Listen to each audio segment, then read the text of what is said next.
the best that I can say is crazy things are happening. Crazy things are happening in the voice of, Thames. But then let me also introduce what today, stands for. Today, of course, is International Day of Remembrance of the Victims of Slavery and the Transatlantic slave trade, acknowledging the past to repair the present, build a future of dignity and job. I do not know how many of us, still live in the past. Quite a number of us have things happen to us, and then we just decide to leave there, stagnate ourselves. Sometimes it is mostly because of what somebody did to me. I remember what this person did to me. I cannot forgive the person, and then you don't even know that you have supplanted yourself in the past, and the said person that you're even talking about is having fun, moving forward, making progress, but you are there stagnating yourself, and of course becoming a hindrance to other people who would have reached out to you from a very positive perspective, but because of what has happened in the past you still live there, even though you seemingly count calendars with us. But then there are other people who have decided that, look, regardless of what it was in the past, they're going to repair the present, and then they're going to look into building a future that is based and hinged on dignity and justice.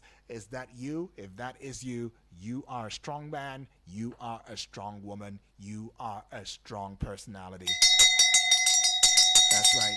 And yes, today also is our doubles as the International Day of Solidarity with Detained and Missing Staff Members. Very, very important, right? And as the UN Secretary General Antonio Guterres has put it, says, together we must do everything we can to ensure that those who undertake life-saving work around the world have the protection and conditions to fulfill their vital mission. All right, I'm here. All right, I deserve some protection too, right? Don't you think? Oh, don't mind me. That's on a lighter note. But you too deserve some protection. I mean, everybody deserves some protection, and that's why it is very, very advisable to know your neighbors, know the people around you, know your workers, your workplace, colleagues, and all of that. It is really, really important. Now, I'm not saying go into their private lives. No, please, don't do that. Okay, but yeah, just know them at least, the basics. The basics about these people, know it. Show that care, some care. It goes a long way. All right, now to the topical issue in discourse today. Yet another tragic event has happened, and this tragic event has got me thinking about one particular question on my mind. And then this is something that happens to this group or groups of people in our society. Now, there is a case of the brutal murder, right, of Abbas Yuguda, who is a POS operator, and he met his tragic death. Now, I don't know. I feel like in the wake of all of these ruffles that's going on in the society today, there is a need to begin to put out a wake-up call, right, have these conversations, and see how we can indeed better the lives and the lot in the society, even if they were in groups or in persons or individually, however they may be. Now, it does happen that in a quiet town of Mayo-Belwa of Adamawa State, right, Nigeria, a senseless tragedy unfolded on March 22 of 2025. That's just, is it 3 days ago now? Yeah, where one Abbas Yuguda, it was a 35-year-old point-of-sale POS operator, was brutally murdered by unknown assailants while he was returning from home from work. Now, this incident has sent shockwaves through the community and has left many people to wonder what could have motivated such a heinous act. It's also leaving me to wonder what could have motivated it, because he's not going to be the first POS operator in that area, right? Could also be several, a couple, or one or twos who also operate a POS, a point of sale, operation just within that area. But then, why does it have to be Abbas? Now, his story is one of resilience. is one of determination. Despite facing numerous challenges, though, he chose to eke out of living. He eked out a living, actually, through menial jobs. He refused to engage in crime. Now, I'm talking about the deceased now, the now deceased Abbas Yuguda. Where some other persons would have joined bad gang, Abbas says, no, I wouldn't do that. I wouldn't subject myself to that. I'd cry more than the bereaved. They say Nigeria, this is happening, this one is, no, I will not succumb to that. I want to make some earnings from my own hands, with my own legs. I want to watch it grow, the little and the best that I could, right? So he eked out a living through this particular job, refusing to engage in crime. Now, he was committed to hard work. Now, I'm trying to help you understand, right, what the Nigerian youth, a responsible Nigerian youth is all about. All right? I don't know what you must have heard about the Nigerian youth. Some people say Nigerian youth, are lazy. I mean, the former president had gone outside the shores of Nigeria to, wash us. Well, would I say us? Well, yeah, wash us in public. But I'm glad he washed us, because we got clean and cleaner, and we're still getting cleaner by the day, right? But so the Nigerian youth, a responsible Nigerian youth, is the resilience, is the determination that people from outside, the shores of Nigeria see, and they say, oh, Nigerians are resilient. It's the youth. It's you and I. Now, this is not to say that, the aged are not part of it. But I'm just saying, these are the people, because if these people were not resilient, if they were not determined, or they had a negative determination, well, I'll leave it there. But then he was committed to hard work. He was committed to honesty. He earned the respect of his community. In the stark contrast, assailants, who were reportedly in good physical shape, they also chose a path. They chose the path of violence and destruction. So the question on everybody's mind would be, was Abbas Yuguda intentionally targeted? Was there a motive behind the attack? Or was it simply a random act of violence? Well, the fact that he was the only POS operator attacked in the area also raises some suspicions, right? Don't you think? But the residents' decision to launch a mob attack on one of the suspects has also sparked debate. Every time we keep talking about jungle justice, oh no, abstain from it. But then again, certain scenarios make us want to even rethink whether or not jungle justice was, though a crime, should not be seemingly supported.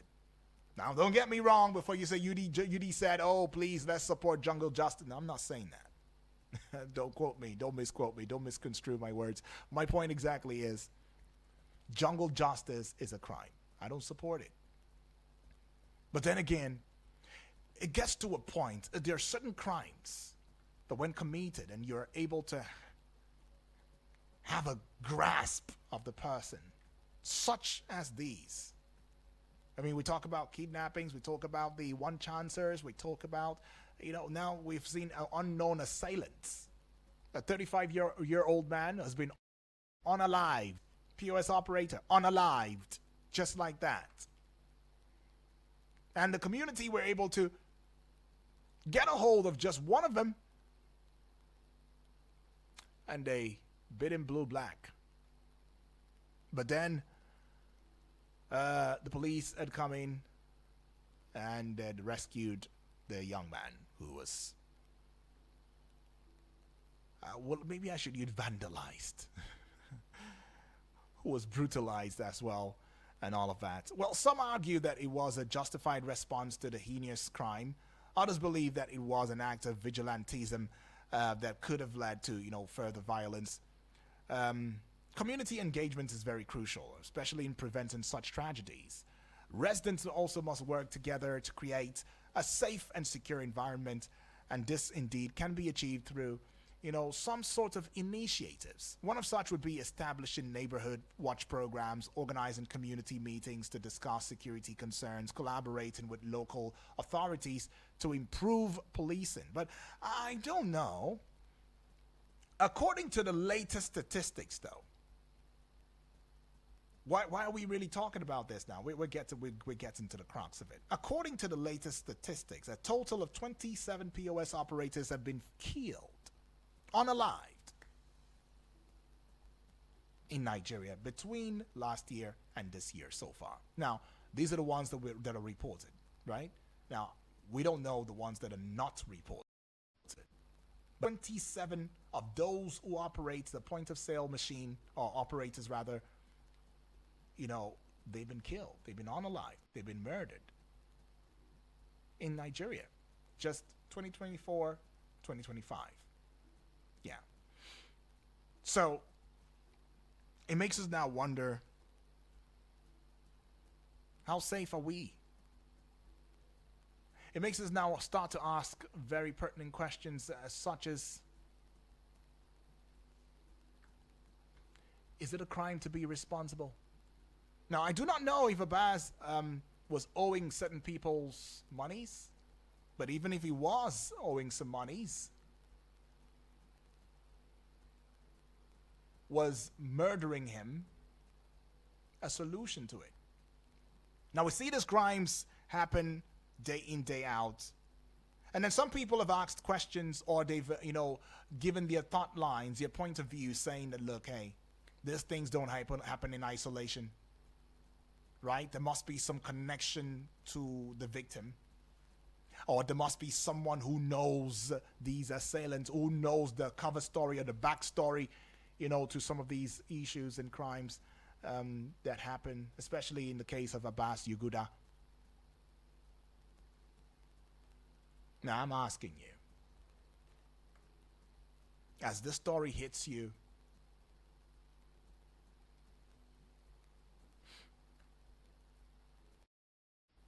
who's fault? Because very quickly, a lot of us will want to say, oh, it's the government. The government is the fault. But then whose fault is it really in the situation of this POS operator who just lost his life just like that?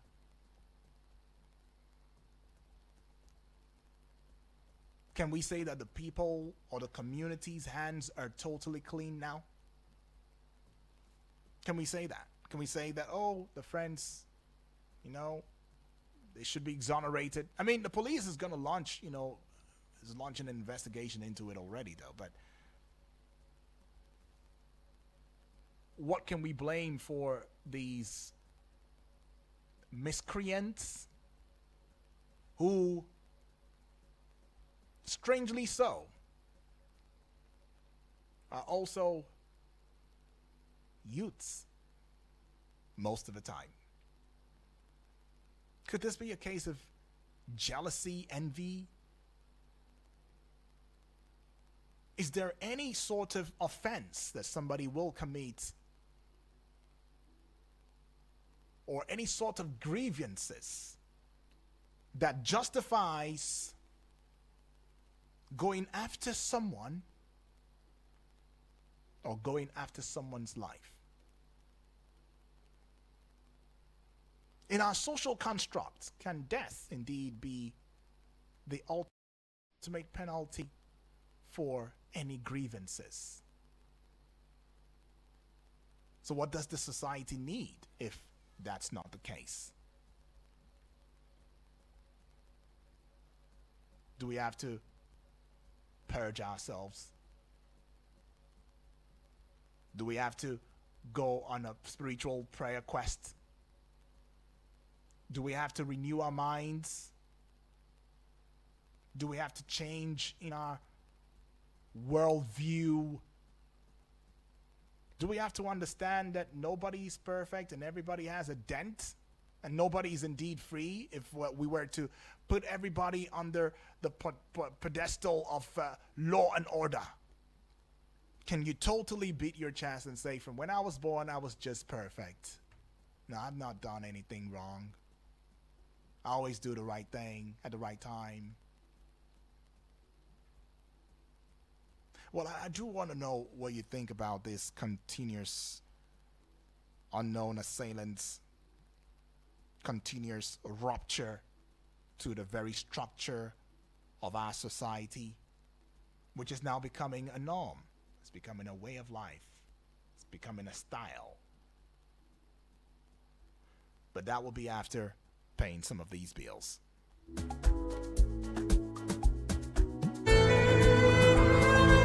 Eagles 102.3 Abuja. Has anyone told you can talk our chance on radio for just 20,000 naira? Get a chance to talk your business for 25 minutes on The Entrepreneur. Mondays to Fridays, 3 p.m. on Eagles 102.3 FM Abuja. For more inquiries, call 090-9984-4433. 090-9984-4433. Hurry now. Eagles 102.3 Abuja. Please listen to this announcement. Farex Borehole. We are competent. We are committed. We simplify borehole for your borehole survey, for your borehole drilling, or any of your borehole challenges. Call us on 0803 596 5170. 0803 596 5170. You can visit at Goshen Plaza, opposite Jabi Model Park, Abuja. Eagles 102.3 Abuja.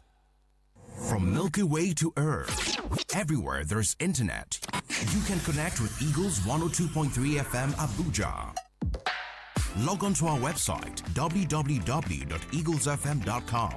Follow and engage with us now on Facebook, Twitter, TikTok at Eagles FM Abuja, Instagram at Eagles FM 1023. Download our apps on your Android and iOS stores. Eagles 102.3 FM Abuja, your radio experience you can count on. No AC, no problem. We're cooling the freshest hits. Eagles 102.3 Abuja.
All right, still the general open banter right here, and yes, well, we'll be taking your thoughts now. I mean, talk to you about the story of Abaz Yuguda in Adamawa State. I mean, the incident actually occurred in March of 2025 when Yuguda was attacked by a group of suspected robbers while he was returning from his business place. And the police intervened, rushed Yuguda to a nearby hospital, but he was confirmed dead while receiving treatment. Now, the police have launched an investigation into the incident. They have arrested one suspect who is in the person of Umar Snow.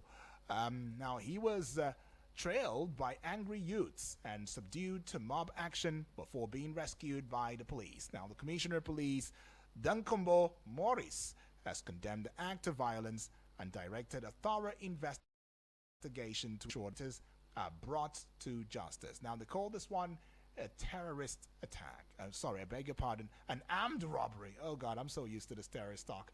Oh, come on, take it away from my mouth, Lord. Right. So this is an armed robbery, attack on a POS operator right there. Now, you tell me what your thoughts would be about these antisocial, activities that's going on in the society. Do you know that there was a time that armed robbery to me used to be the highest form of waylaying and grabbing of one's assets or belongings? It used to be the highest until bomb blasts came into the picture, and then we started seeing kidnappings. We started seeing what do we start hearing again? We started seeing kidnappings. We started seeing banditry, and then suddenly armed robbery seemingly becomes like what you might want to call pure water, like something. This house was robbed. People don't really get stressed out anymore. Like they don't get stressed out. Oh really? Hey, oh my gosh, and that's it. Before it used to be what? No, you don't mean it. Because why? It seems as though terrorism and kidnapping and banditry and unknown gunmen has now become the real devils in the society now. But then again, the constant loss of lives is really appalling. But I want to know what you think about this. I mean, especially when you look at capital punishment for some of these crimes. Is that what the society really needs? Is that what we need? Is that what's going to help us, stop some of these guys or youths from getting into some of these antisocial activities such as armed robbery, unknown assailants, unknown gunmen, and all of that. So in this story, they were a group actually, but one of them, the community trailed, and then when they caught hold of him, they embarked on a mob action, but the police were swift enough to jump in to the rescue. So, hello, good morning. Hello, how are you? I'm fine, GB. Yes. GB, where are you calling from? I'm calling from Central area. All right, talk to me, GB, though. Talk to me. Well, armed robbery is not as rampant as before because of economic policy of the government. Okay. How do I mean? Up to 2003, 2004, 2005, even up to 2010, armed robbery was still rampant, bank robbery, a lot of things. We see armed robber attack banks, cash away money. But now, the Malay government introduced cashless policy. Became unpopular because nobody carry cash again. Okay. No, before, if you see that armed robber will stop luxurious bus in a Benin or an expressway, lie them down on the ground, take away their money, and a lot of things like that. The minute the cashless policy came in and people stopped carrying money all about, people stopped keeping money in their houses, armed robbery, subsided. And the armed robber now turns to kidnappers. It's okay. If armed robber come to anybody's house now, what would they take? Everybody has his ATM. Maybe, like myself, I don't know if I have up to 5,000 naira in my house. So what would you take? So they now came to kidnapping. That's okay. You have been coming to your house. We don't get money there. That time we kidnap you. You bring money and come and give it to us. Wherever you have kept the money, you will come and give it to us. And that's what is behind armed robbery. And those who are in the armed robbery now are the same kidnapper. I had an experience in 2002. We went for an engagement of a friend. We are coming back from Kaba around 9 p.m. That road from Kaba to the Abajana Road, where you have cement company now. That cement company was not there. That cement was not there at that time, 2002. Around 9 p.m., we just ran into these boys. These people that carry stick and sword all about. They threw stone in the windscreen of the vehicle. I was trying to get ourselves, where is this coming from? We just met them in our front. They blocked the road with stick, with wood and lot of things. They said, bring your money, open the book, bring the money. As we're trying to engage them, no money, nothing like that, we had police gunshots and they disappeared. In fact, one of them passed by me, but we were asked to lie down. If I had held his leg, I know he will use the sword or the knife to shoot me. If I would have held his leg, he just passed by me when I was lying down on the road. What am I saying? These people now are the ones kidnapping now.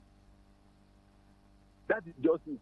Okay. So what we need to do is for us to have community and state policing. Because when they kidnap people, keep them in the forest, roaming about the bush. Let me tell you, there's no forest in Nigeria today that no human being has entered before. There's no any evil forest in Nigeria today.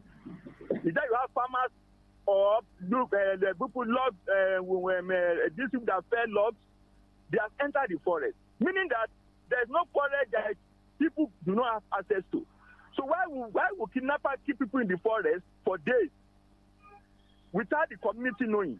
It means that the community are into buy of it. Some people are giving them food, material, and the rest of it. Because of that, that's why we see that community policing will break that chain, will take away, will be able to help in gathering intelligence. That will make it convenient for the kidnappers to stay in the bush. And also, the community policing will form forest rangers, forest guards. Because they are in the community, they are hunters in the community, they are farmers in the community, they know the terrain of their forest or their farm. They know that if there's any kidnapping, this is how they will go. So that's the only thing that can prevent of make kidnapping now to reduce in Nigeria. Right. The armed robbery, I'm telling you, they don't get much again. Anybody going to armed robbery now is getting his life. Okay. I'm telling you. Okay, I get that. Anybody going to armed robbery now is getting his life. And the risk is higher than what they will get from. So nobody wants to get into it. All right. Appreciate that one from you, GB. That is it. Thank you very much. Appreciate.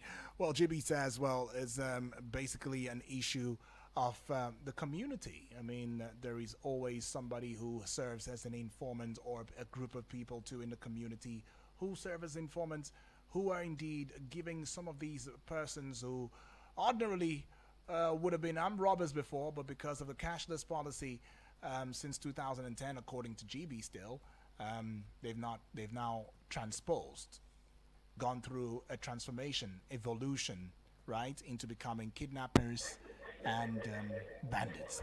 Hello. Yes. Good morning. Good morning. Good morning to you, Eunice. Yes. Where are you calling from? Good morning. Gudu. All right, Eunice, tell me, in this story of this young man who was attacked by armed robbers, so to speak, he's a POS operator. What are your thoughts? I mean... Well, as for me, sometimes that is why it's good to be patient and wait for God's time.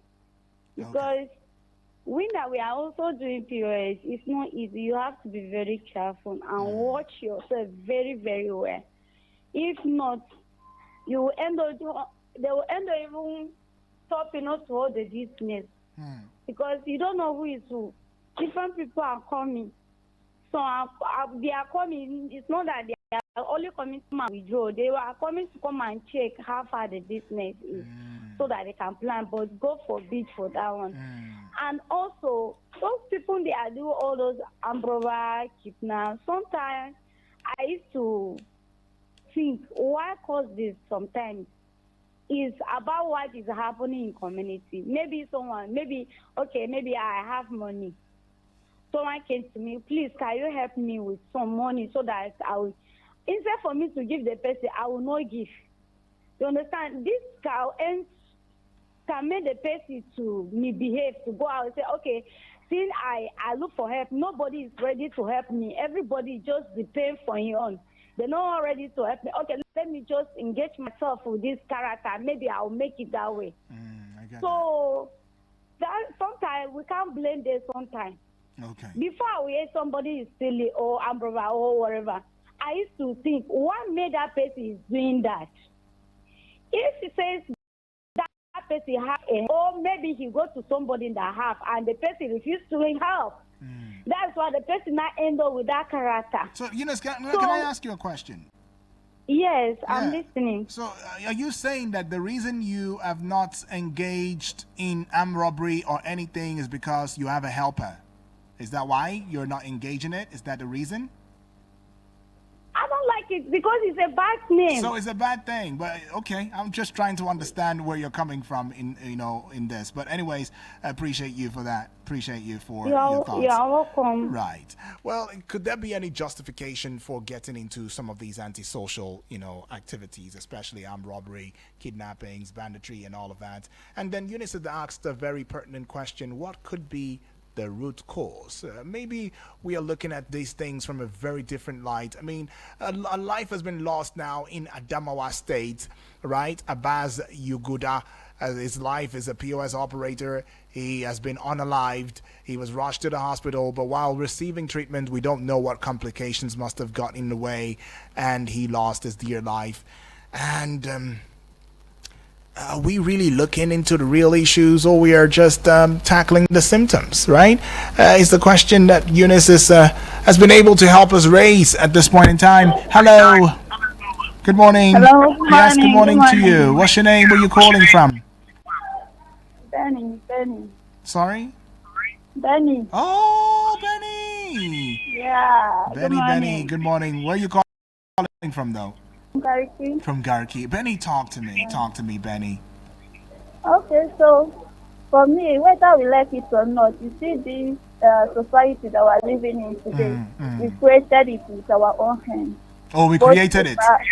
Yeah, okay. We are part of it. We created it both intentionally and unintentionally. We have done something and it's affecting us today. So you see this government, you see this crime, you see this, because people in this part, they are so much, they don't treat it with any love or anything. You see, the rich keep getting richer, the poor keep getting poor, and out of frustration. I am not saying that armed robbery is a good thing, but it gets to a point, some people get too weak, they're not strong enough to continue, So, and out of frustration, these people get into this thing, but it's not enough to justify any action. Like, come on, killing someone because of what? For you to make it, that is out of the line. But let us also not forget that we created it with our own hands. Right. All right, thank you so much, Benny, man. This is really something. Appreciate that one from you. Benny says, look, whatever situation it is that we find ourselves right now as a people in our communities, you and I created it. We are part of it. All right. And, and Eunice came from the place of maybe some of these guys, as well as Benny too, sharing in that thoughts, probably of these male and female alike, right? Because we've seen females too participate in these heinous, crimes and acts. Probably they try to hold on, from where Benny's coming from in her submission. They try to hold on, but man, they got so weak they couldn't hold on anymore. And they'd be like, you know what, maybe we should try the other way and to see how it's going to pay for us. And Eunice also made mention of that too, that although that probably these guys have gone around begging, asking for help, and nobody's assisting, with the tough societal challenges and needs and the necessities and the responsibilities on the shoulders and all. It makes you just want to, there's a way it just makes you depressed, want to go under, and as a means of survival, which of course they say survival is for the fittest, right? They engage in some of these crimes, but then they've also made it clear. Uni says she doesn't even like an antisocial activity, anything that's going to talk about cheating, killing, doing something to some other person, causing sadness to their lives, and all of that. She's not a part of it. Benny has also said there's no justification for it. She would not support it in any time. But then again, one thing stands clear. They're both saying that we are a part of the system. We created this system ourselves. But I would just go take some of your reactions, some reactions across social media sent to us via the website www.eagles.com, right? And this one, of course, from Lagos, Taiwo is saying the killing of Abbas is a senseless act of violence. The perpetrators must be brought to justice. Community response to understandable, but vigilantism is not the solution in Abuja. And we see this one. Norma, thank you. You've been here all the way from Port Harcourt. It says the government must take responsibility for ensuring the safety and security of its citizens. All right. Aliyu now is from Kano. Abbas Yuguda's commitment to hard work and honesty is an inspiration to us all. I mean, there's quite a number of things going on. This one right here from Calabar. This one is coming from Atim, okay, says the killing of Abbas Yuguda is a wake-up call for all of us to demand more from our leaders in terms of security and safety. I see that. Okay, this one from Joss has come from Ruth. We must not let vigilantism take over. The law must be allowed to take its course. All right. The law must be allowed to take its due course. All right. Could we take this call? It's going to be the last. Hello. Good morning. Good morning. Yes, good morning to you. What's your name? Where are you calling from? My name is Godwin. I'm calling from Prince and Princess. All right, Godwin from Prince and Princess. If you can, 1 minute, please. I'm fine. Get into it for want of time. Yeah, I just called to appreciate you. I don't even get the story. Okay. Godwin, I appreciate this one from you. What of Oh, she's fine. She's good. In fact, now that you're asking after her, you put a smile on her face, I'm sure. Yeah, appreciate it. Thank you, Godwin. Have a lovely day ahead. Okay. Well, this is where we would be calling it a close, in the discourse today. But then again, keep in mind that 27 POS operators have been killed in Nigeria between last year and this year so far. That's the latest, statistics. And the brutal, murder of Abbas Yuguda is really a tragic, reminder of the need for greater awareness. There's a need for a proper understanding. There's a need for an actionable action plan to address, some of the violence and to promote community safety in Nigeria. As we also look to give our hearts, to the families of this young life, we must also work together to create a safer, more compassionate society for all, right? It's a case of armed robbery, and quite a number of people have said it seems like a targeted, armed robbery. But the police are on top of the situation now, and they're looking into it, and hopefully they will do the needed or the needful to ensuring that this life of Abbas is not lost for nothing. Thank you to each and every one of